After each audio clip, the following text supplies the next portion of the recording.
So let's talk about A&Rs and talk about artist development, because I definitely think artist development is missing. It's missing. In our game. It's horrible. It's non-existent. And I don't even know how they feel like that they can just continue like this, because it's really like I go to these shows with these popular kids and this and that, and it's just like what's going on stage is just like ridiculous. Okay. It's ridiculous. Okay.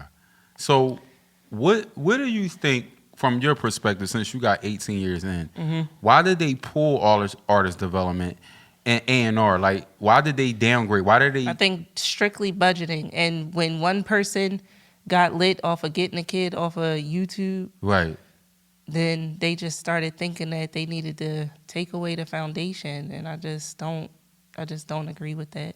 Okay. And I just feel like when the kids were just, they, started, basically they're just picking people off TikTok, so they already have the built-in following and all that stuff, which was a lot of stuff that we did, like with the PR, the marketing and all that you did to build up artists back in the day.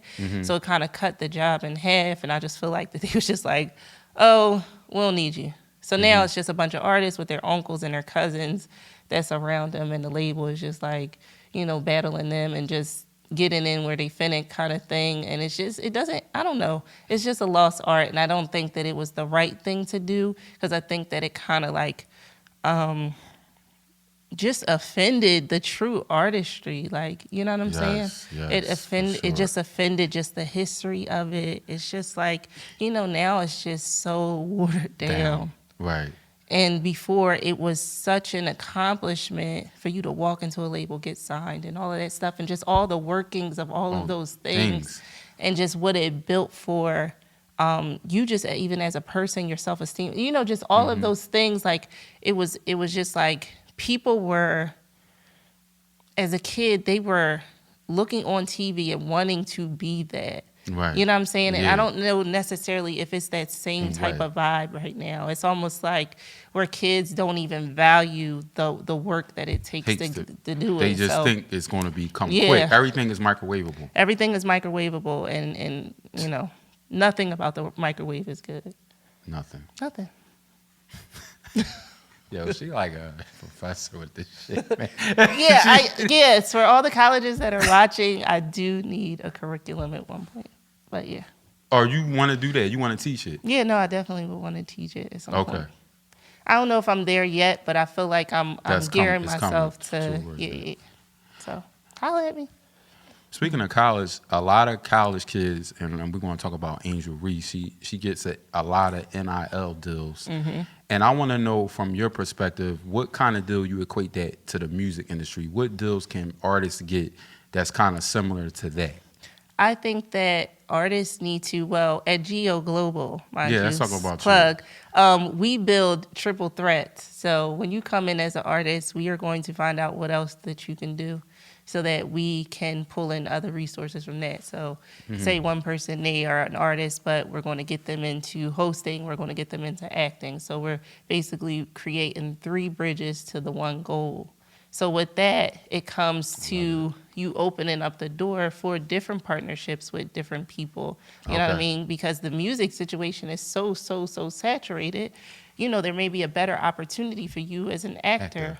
And that happened. All the time. Look at Joey Badass. Right. And look at my old client, Sky Black. He's now a huge actor, but he was an artist. He did not want to give up on that dream. He did not care if he was, he did not care. Okay. He felt like that he was supposed to be a singer, and an amazing singer he is. He started off dancing with Beyonce, Rihanna, Mariah Carey. That's when I got him. And he moved. He actually lived with me. He did? And he recorded his album. Yes, he lived with me. At your house? Y'all had like a recording studio? No, we partnered with a producer named Ben Ford, who had like an artist house type of thing. So you could like stay there and different things like that. And we recorded his album. And he lived with me for like 6 or 7 months. Wow. And he still had to pay you for you doing what you're doing? He was signed to me, so that was different. Right. It wasn't like a brand management PR. He was like, I was his manager. Like, we was in the trenches together. Yeah. Okay. And he got an audition. Can't remember what it was for, but He been rocking ever He's since. been rocking ever since, and he is a movie star at this point. I mean, I'm super, super proud of him. He is really, really hitting his goals. Motion pictures on every Tyler Perry thing, or he's amazing. So, but that's just what I'm saying. We had to pivot. Sometimes you have to pivot or just open up your mind to different things to get you to the goal. So now, if he wanted to put out an album, he totally could because he has the money to pay for it and he has everybody's ear. But he's not going to do that. But you know what I'm saying? So it works like that sometimes. Right.